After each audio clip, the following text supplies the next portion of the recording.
the kids were pretty involved in this segment, man. I'm sure they really rose to the occasion here to be a part of that. Some Queen Rebecca action too. How was that whole experience filming with the kids? It was interesting. Maxwell was very. I mean, he wanted to go higher off the ladder. He wanted to just do it in one take and be done with it. He was going to drop the leg drop. He didn't give a shit. He's already fearless. I can see that in his eyes. It was very interesting because this was really the first time the children had delivered verbiage. They had lines, and really proud of how they did, because it's crazy, especially when you're so young. You have to think about it. When this was shot, Max was 8 years old, Woofy was 6. Really proud of Woofy. He did really good out there. Barty was great at 4 years old, interacting with Moose, this big intimidating guy. And he wasn't intimidated at all. Woofy at the beginning was a little intimidated, but when we said, "Hey, Barty's not, we'll give Barty your spot if you don't like step it up," he stepped it up and he killed the game. It was so good. And then Evie and Rebecca, their thing was so much fun, and I think it was so good for like the Gothic Baby and Queen Rebecca brand in general, because it played into their characters and what they do. And Evie is so good at that. She is like very, very, very natural when it comes to performing. When you tell her to put on her mean face, she knows exactly what to mean. She knows exactly what you mean, and she'll get right into character, which is so funny. But she was very happy with that. We watched that back, and as soon as it ended, they said, "Can we watch again? Can we watch again?" And that's kind of how they are. That is their mindset. They loved it so much. And if you look at that, if you watch the systematic descent, as I have coined it, into madness, I think there's a pretty good opportunity. These guys can be pretty damn good sports entertainers or pro wrestlers when they get older. So it's going to be interesting to follow their journey, because they're just asking, like, when can we do this again? When can we do this again? We want to do another wrestling match. We want to do another fight here at the Hardy compound. So they loved it and enjoyed it. And that was very important to me, that they were excited and they legitimately enjoyed it themselves. Yeah, I think Wolfie and Evie are the performers of the family. They're the artists of the family.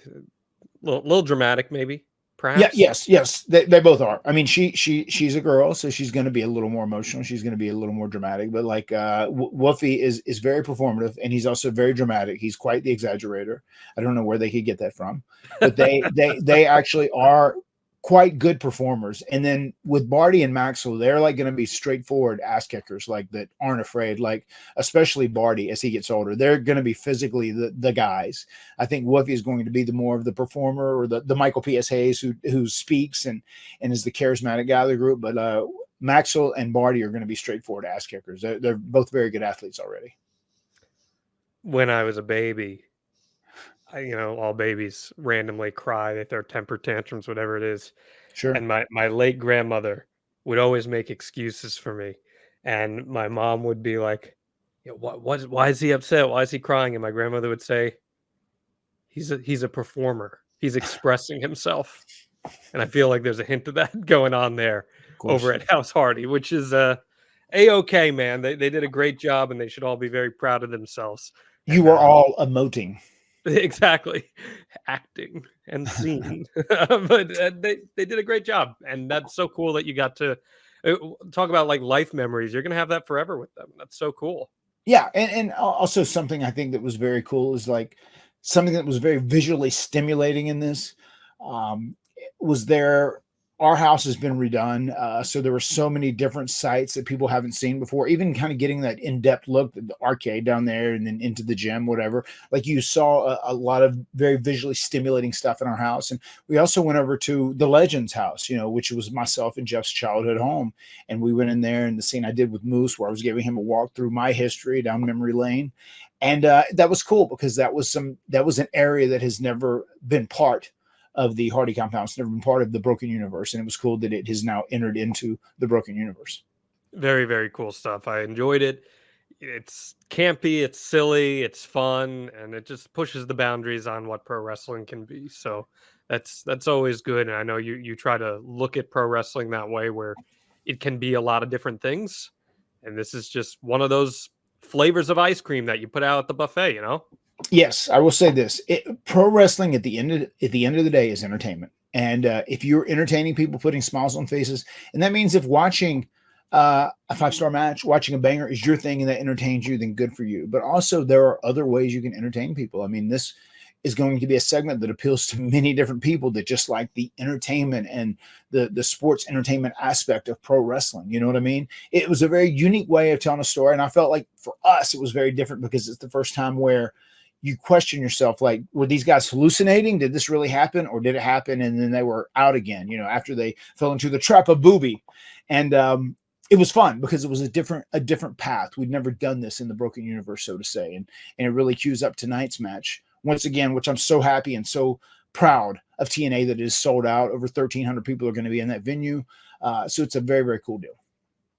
It's going to be a really fun experience over the years, Matt, to see how your kids roll with the Broken Universe and performing. And yeah, maybe one day we'll be able to look back and say, hey, remember when they did this? And yeah.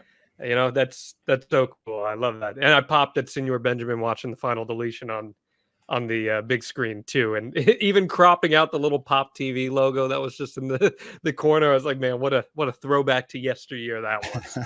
TNA has come a long way.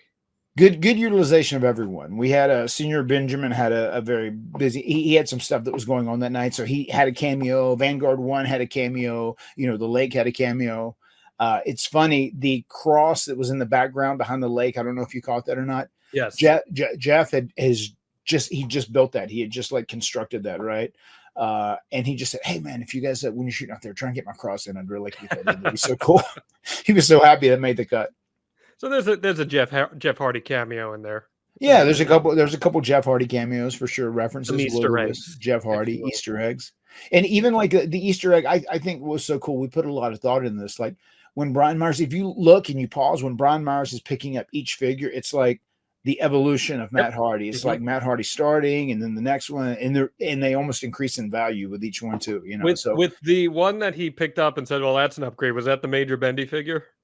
The one that was an upgrade? No, that wasn't the Major Bendy figure. That was the one he picked up with the upgrade. I think that was the broken Matt Hardy that matched the cardboard stand up. I figured that was going to be him putting his shit over. So that when he we didn't have that figure wasn't in existence when this originally happened, but he bent over and got the Chase figure from AEW, which is very valuable. And it's funny looking through his legs, and then behind, you know, the ghost of Adam Copeland was doing this, which was pretty tremendous. You know, he had to face the skeletons of his past.